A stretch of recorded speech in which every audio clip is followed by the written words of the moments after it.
Introduction and why. Sample rejection. Matters.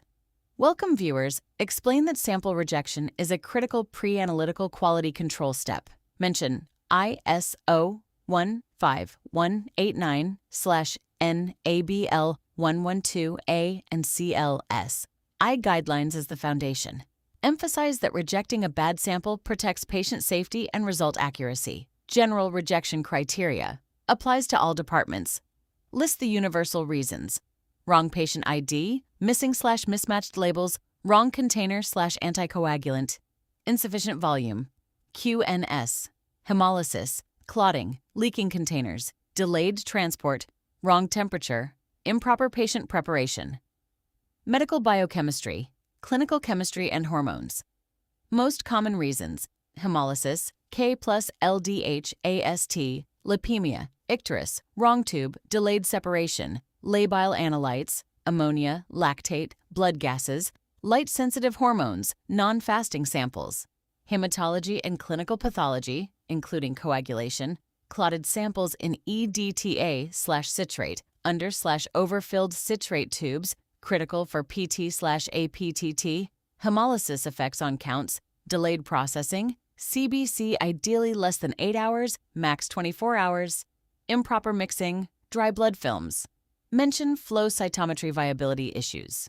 Briefly, histopathology. Special rule: specimens are generally not rejected for poor integrity. They are accessioned with remarks. Rejection, mainly for irreconcilable labeling errors or complete absence of proper fixative. Emphasize documentation and never discarding while resolving ID issues. Medical microbiology, including bacteriology. Non-sterile containers, formalin-fixed samples, delayed transport without preservative, saliva instead of sputum, catheter bag urine, open wound swabs when tissue is better, wrong transport medium for anaerobes, inadequate volume, stress clinical consultation for precious samples, CSF tissue. Key principles: precious samples and closing. Always document and communicate rejection reasons. Precious/irreplaceable samples, CSF, bone marrow, tissue, pediatric, get special handling and clinical discussion. Monitor rejection rates as a quality indicator. Encourage proper collection training. Laboratories must maintain written acceptance/rejection criteria, train personnel, and monitor rejection rates as a quality indicator. Hemolysis, clotting, QNS, and labeling errors are typically the leading causes worldwide. Precious/irreplaceable samples are never discarded without clinical discussion. Results, if issued, carry clear limitations. Temperature monitoring during transport is mandatory. Samples outside recommended ranges are rejected.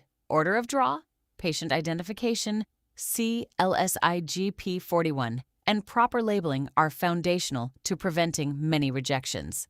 Rejection must be documented, the reason stated, and the requesting clinician informed so that a new specimen can be obtained when feasible. This summary synthesizes requirements from NABL 112A 2024, earlier NABL 112 editions CLS, I Specimen Handling Principles, PRE 04 GP41, and established clinical laboratory practice reflected in peer-reviewed studies and institutional manuals. Individual laboratories refine these criteria based on their test menu, technology, and risk assessment while remaining compliant with accreditation standards. Always consult the laboratory's current standard operating procedures for test-specific details.